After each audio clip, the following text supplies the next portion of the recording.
Rebonjour à tous, excusez-moi pour le petit problème que j'ai eu à la fin de la partie 1.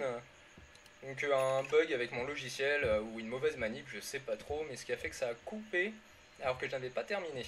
Mais c'est pas grave, on reprend pile à peu près où ça s'est terminé, hein. Donc du coup on va passer au niveau des achats. Donc comme j'ai dû vous le dire auparavant, mais je vous le redis, on vous propose des objets de base. Je vous conseillerais toujours dans un premier temps, alors les tangos bien sûr, c'est important, la Healing Salve également, et les Clarity. Voilà, ce qui n'est pas conseillé dans les objets de base, hein. Les Clarity vous permettront de vous régénérer en mana, donc c'est relativement important pour utiliser vos sorts. Le coursier, normalement, il est conseillé dans les objets de base, et effectivement, je devrais l'acheter parce que mon personnage est un support, mais bon, on verra ça plus tard. Et comme je suis avec les bots pour vous montrer les bases, ils achètent le coursier eux-mêmes, donc inutile de l'acheter vous. Voilà, donc on va partir là-dessus, c'est pas mal comme objet de départ. Donc je vais aller bot. Donc le principe du jeu, pour ceux qui ne le savent pas, hein, parce que bon c'est quand même un guide pour les débutants aussi, même s'il y en a qui sont quand même un peu plus expérimentés dans les MOBA.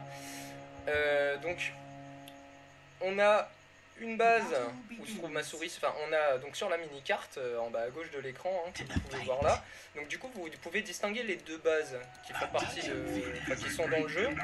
Donc la base rouge qui est la base ennemie dans mon cas, hein, la base du dire. Et en bas à gauche, donc du coup, ma base, la base du Radiant.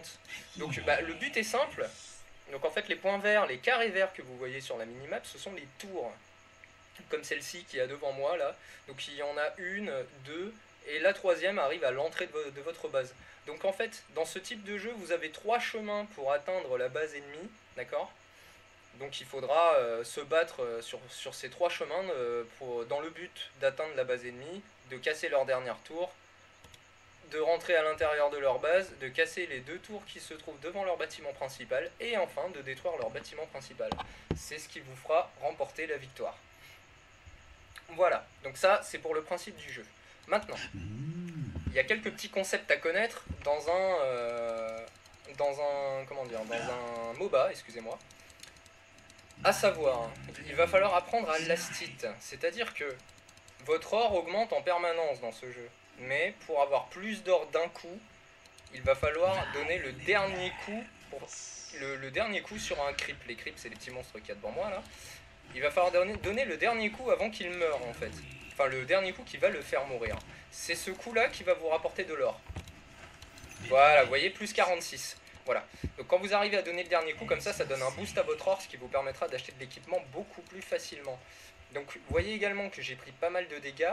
Je vous conseille fortement de manger un tango toujours avant d'arriver à la moitié de votre vie. La moitié de votre vie c'est un peu trop bas, vous risqueriez de mourir extrêmement rapidement selon l'ennemi que vous avez en face de vous.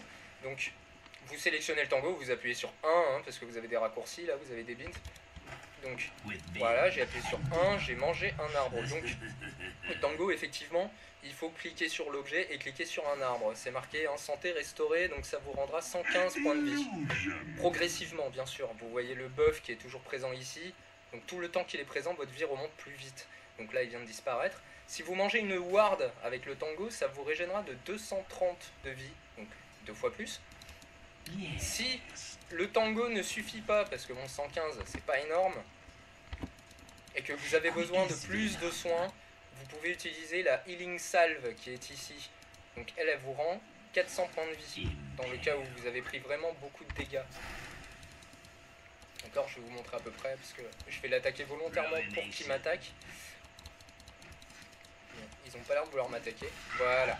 Donc là, j'ai pris vraiment cher.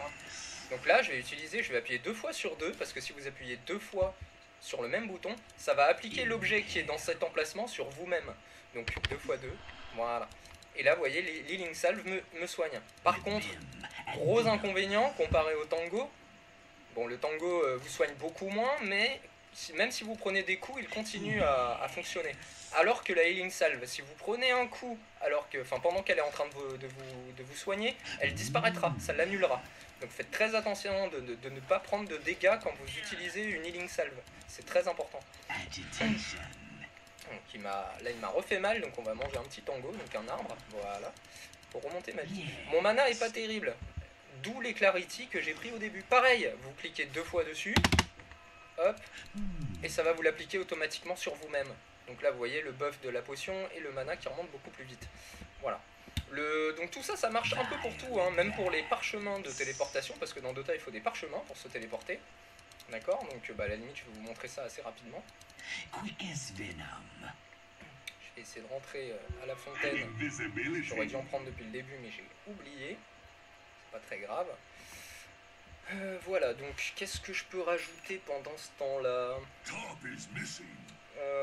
Donc les tangos, effectivement, quand vous prenez des coups, ça ne s'arrête pas. Là, ah oui, voilà, les tangos également, oui, si vous appuyez 2 fois sur un, ça ne marchera pas. Votre personnage ne mangera pas de tango, tout simplement parce que pour en manger un, il faut soit sélectionner un arbre, soit sélectionner une ward. Donc le double clic ne fonctionne pas sur les tangos, hein. Donc il fonctionne bien sur les clarity et les healing salves, et les parchemins de téléportation, et bien d'autres objets que vous découvrirez plus tard, mais pas sur les tangos. On va prendre des wards en même temps, et tant qu'à faire, on va acheter notre petite botte de vitesse pour se déplacer plus vite. Donc voilà, alors j'ai acheté les parchemins ici, vous pouvez les acheter là, ou vous pouvez les acheter ici en dessous du bouton eShop, hein, tout simplement. En faisant un clic dessus, ça va, voilà, je vais en acheter un troisième au pire. Vous cliquez dessus et vous cliquez sur une structure, donc une tour ou quelque chose, enfin une structure sur la carte, et vous pouvez vous y téléporter. Après vous avez un petit temps de recharge, mais bon, rien de bien méchant. C'est bien d'en avoir souvent plusieurs sur vous, hein. Pensez-y de façon à ce que si de l'autre côté de la carte un coéquipier se fait attaquer, il peut très bien avoir besoin de vous, et si vous avez un moyen de vous téléporter près de lui, ça peut vraiment sauver un combat, voire même sauver une partie selon le stade où vous vous trouvez de la game. Donc essayez d'en avoir souvent sur vous. Les wards, bon bah tout simplement ça permet de voilà d'avoir une vision, hein. Avec le brouillard je voyais pas la rune qui est ici. Grâce à la ward je la vois. Alors les runes c'est pareil, un concept, on va bientôt regarder, on est à 5 minutes 45, on va bientôt arriver à 6 minutes. D'accord. Toutes les 2 minutes de la partie des runes apparaissent. Il faut vous en servir, elles sont extrêmement utiles. Celle que j'ai eue m'a donné de l'expérience et de l'or, mais c'est pas le cas de toutes les runes. Certaines vous rendent invisible, d'autres augmentent votre vitesse de déplacement. Voilà, Bounty, là c'est encore une qui donne de l'or et de l'expérience. Vous avez également des doubles dommages, donc qui multiplient par 2 vos dégâts. Vous avez également l'arcane rune qui diminue le coût de mana de vos sorts. Enfin vraiment, toutes les 2 minutes, pensez vraiment à aller voir les runes, c'est super important et ça vous aidera beaucoup.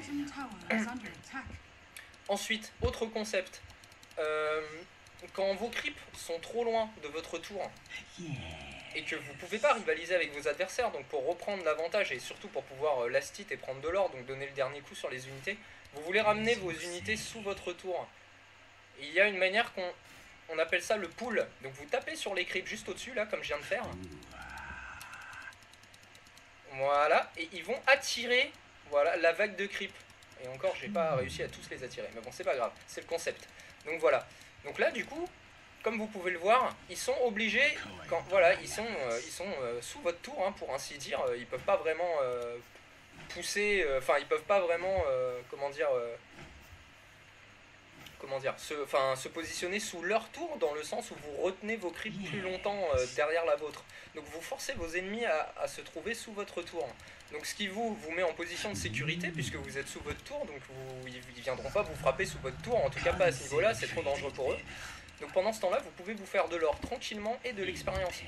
D'accord. Donc on appelle ça le pull, c'est un concept pour pouvoir vous rapprocher de votre tour. D'autant plus, à savoir... Donc là, il n'y a plus de creep neutre ici, parce que je viens de les tuer là, en ramenant les creeps radiantes dedans. Les creeps apparaissent toutes les minutes. Donc regardez, on va bientôt arriver à 8 minutes. Donc on vient de regarder, hein, il n'y en avait pas. On va attendre 8 minutes. Alors attention, quand vous attendez la minute, il ne faut pas être devant le camp. Il faut que le brouillard de guerre soit présent, il ne faut pas qu'on voit ce qui se passe. Sinon, ils ne réapparaissent pas. D'accord. Donc il ne faut pas avoir de vue sur le camp. Voilà, donc là, ils ont réapparu. Vous voyez? Donc toutes les minutes, ils réapparaissent comme ça. Donc après, il y a un autre concept. Décidément, j'utilise pas mal le mot concept, là, il va falloir que j'arrête. Donc là, je pourrais repull, mais je vous ai déjà montré, donc c'est un peu inutile. On va attendre la 9e minute. On va attendre la 9e minute. Et quand la 9e minute va arriver, je vais vous montrer ce qu'on appelle un stack. Là je vous ai montré le pool, donc ce qui permet en fait d'amener les creeps neutres sur les creeps radiantes, de façon à empêcher vos creeps de trop se rapprocher de la tour adverse et de vous trouver dans une position trop dangereuse trop longtemps. Donc là on attend à peu près 53-54 et va falloir donner un coup au creep. Voilà, et là je m'éloigne, faut qu'ils me poursuivent. Regardez, ils me poursuivent. Toujours pareil, faut pas voir ce qui se passe dans la zone là. Voilà, les 9 minutes sont passées. Donc théoriquement, on devrait voir d'autres monstres que ces petits monstres marrons, si tout a bien fonctionné.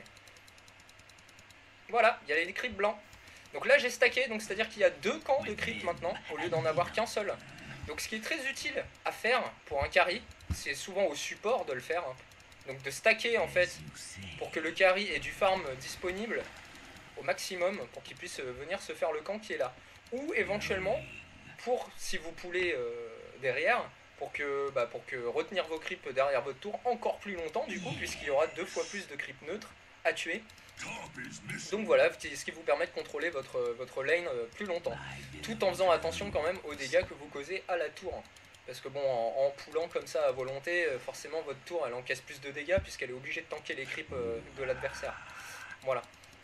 Donc on a vu le pool, on a vu le stack, on a vu le last hit. Ce que j'ai oublié de vous montrer, ça va être le deny. Décidément, à force de faire n'importe quoi et de me promener, je vais finir par me faire tuer. Alors le deny en fait, c'est tuer votre propre creep, votre propre unité. Vous voyez, il y a eu un petit point d'exclamation bleu. Donc en fait là ce qu'il faut faire, en fait quand vous faites ça, ça empêche l'adversaire de last hit, du coup il n'a pas le bonus d'or. Ça l'empêche également d'avoir 50% de l'expérience du creep quand il le tue.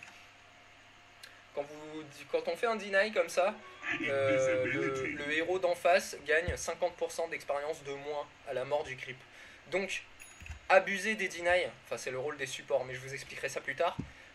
Faites un maximum de deny quand vous êtes support, pendant que le carry farm, parce que le carry lui il est là pour farm, vous êtes là pour l'assister. Donc faites des deny, empêchez le carry adverse de farmer un maximum, privez-lui d'expérience. Et franchement, vous verrez, c'est vraiment, enfin voilà, ça se sent après au fil de la game que vous avez privé l'adversaire d'or et d'expérience de cette manière. Voilà, donc on a vu le deny, le last hit, le pool, le stack, on a vu les wards. Maintenant, je vais juste vous montrer, important à savoir pour info, parce que c'est important de le savoir, les sentries et les dust. Voilà.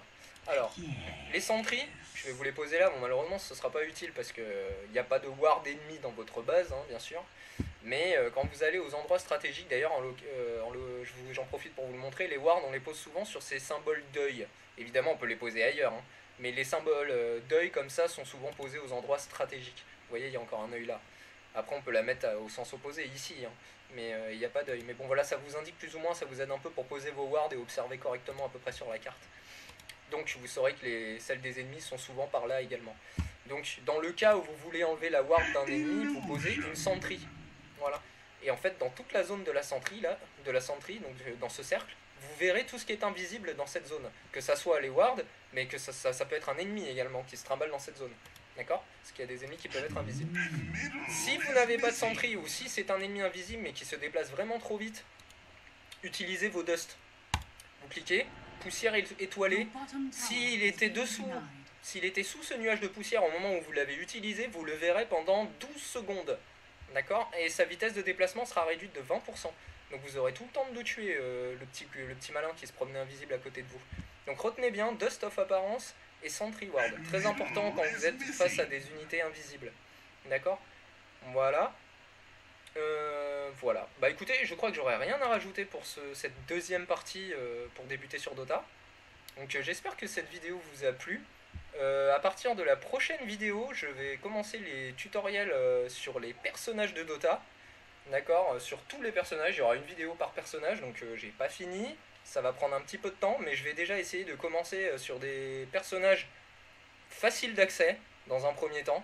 Vous montrer comment les jouer, comment monter leur talent, comment les équiper éventuellement. Et voilà, je pense que ça fera déjà pas mal de choses, de façon à vous aider à vous familiariser avec le jeu. Voilà. Donc bah